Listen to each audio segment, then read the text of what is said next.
This honor mean to you? It means a lot. It means a lot that Coach B would think of me this way, that the university would let him do it. It's pretty cool. I've seen a lot of former players come back through the years here, and just very honored that he is allowing me to do it. How do you regard your time in the military and at the academy? It was most of my life, and a lot of my values and core beliefs are based on, what you're taught at the Air Force Academy, what you're taught in the military, how to treat others, how to do things for other people. So that's who I am. Forgive me for not knowing, what was the highlights of your service? I wasn't in for very long, but most of my highlights came at the academy. That way I did do 1 year in Dayton, Ohio, working in a it was called ManTech division, Manufacturing Technology Division. We did a lot of business sales, almost like a corporate job for the Air Force, but selling different systems that the Air Force was doing. That was a long time ago, and it was only 1 year, but that was a great experience. Sure.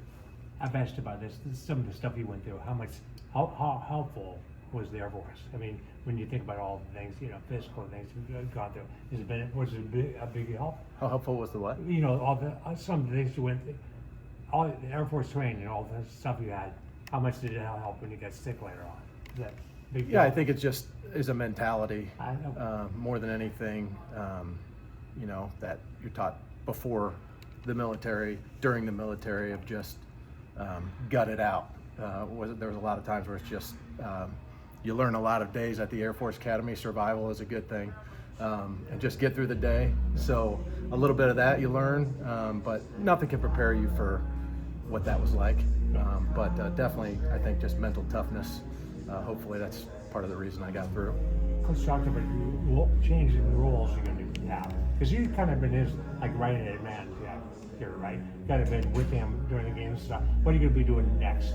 So I'll be working. I'm still doing that with him on the sidelines. So, if he ever takes that away from me, I might fight that one. But I enjoy that, working with him on game day, and he's really taught me so much about the game beyond just being a position coach or doing special teams. He's taught me game management and allowed me to learn that stuff through this role. I'll also be working in the personnel department, working with the new revenue sharing that's coming out. So the literal payment of players and the contracts and all those negotiations that happen. How'd that come to be? I think they were looking for somebody outside of football, and he just called me in and said, I want to hire somebody I trust. And he just couldn't think of a better person than me. That's what he told me. I'm sure he was making me feel good, but I was honored. I mean, it's a big responsibility. I'm learning every day as we go through it, but we got a great team with Josh Whitman and Roger Denny and Evan. I work with those guys every day, and you're learning the ins and outs of the new era of college football right now. That's anything I know about football coaches in the military both like to plan. So your speech tomorrow is a plan, or are you going to go off the cuff? No, it's not off the cuff. A little bit off the cuff, but there's definitely an outline made. And when you talk to the players, you got to realize at that point they've been talked to all week. So nothing you say is going to help them win the game tomorrow. But more or less, just I'm going to get a chance to meet with all of these guys as the season ends and we get into next year and with our current roster and who's going to be on our roster next year. So more of a chance for them to get to know me, to know what I've been through, where I come from. So I'm looking forward to that, and because I know I'll meet individually with all these guys, and I don't think all of them know exactly who I am. Yep. So especially the young ones. And then your game day role, is that a kind of in coach's ear to game management stuff? Is there something you can elaborate on without giving away anything? But, Oh no, yeah, hey, you might want a timeout here, or you might want to. Yeah, so you're constantly looking at situations in the game, up 3, down 3, up 4, down 4, when to go for it. It's just recommendations of what I can make him. The decision ultimately comes down to him, but one of my jobs is definitely to try to not make him look stupid.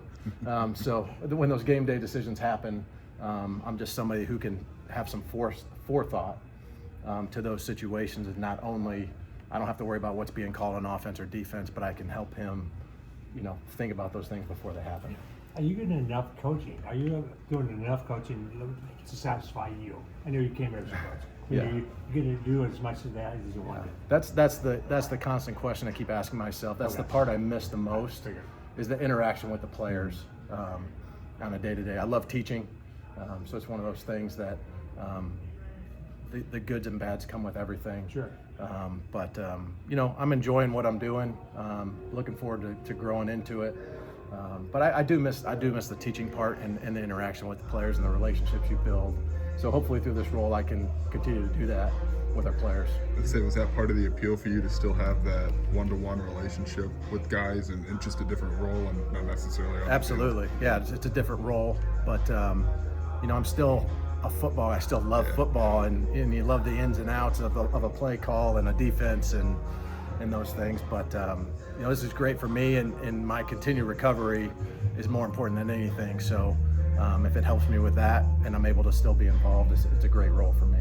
How many drafts of the speech did it take to get to where you've landed on this outline? I just started going through some notes as I was going through some things and some books, and I just want to give the guys something that they can hold on to, and it means something. It's not just a meaningless 46-year-old man up there talking and they're like, oh gosh, this is boring. So I'm just trying to give them something to leave the room with that can help them down the road.